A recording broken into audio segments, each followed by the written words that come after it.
بسم اللہ الرحمن الرحیم۔ نماز غفیلہ۔ حضرت امام جعفر صادق علیہ السلام ارشاد فرماتے ہیں، جو شخص نماز غفیلہ بجا لائے، حاجات طلب کرے تو اللہ تعالیٰ اس کی تمام حاجات بر لائے گا۔ یہ نماز عزت و سلامتی کے گھر یعنی جنت کا وارث بناتی ہے۔ یہ نماز ائمہ معصومین علیہم السلام کی پسندیدہ نماز ہے۔ یہ نماز مغرب و عشاء کے درمیان پڑھی جاتی ہے۔ اگر کوئی اس نماز کو مغرب کے بعد دو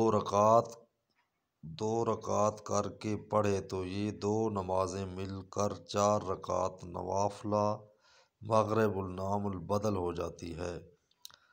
ترتیب: یہ نماز 2 رکعت ہے۔ پہلی رکعت میں سورہ حمد کے بعد سورہ انبیاء کی درج ذیل آیات 87 تا 88 پڑھے۔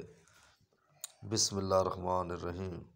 والنون سے لے کے یہ ساری میں دکھا رہا ہوں آپ کو عربی پما ترجمہ، یہ پڑھتے جائیں۔ اس کے بعد یہ ہے، یہ اس کے بعد یہ ہے۔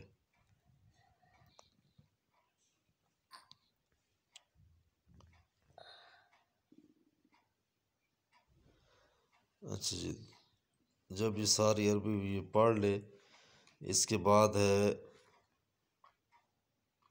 پڑھ کر نہایت قلبی توجہ کے ساتھ اللہ تعالیٰ سے اپنی حاجات کا سوال کرے، انشاءاللہ اس کی تمام حاجات پوری ہوں گی۔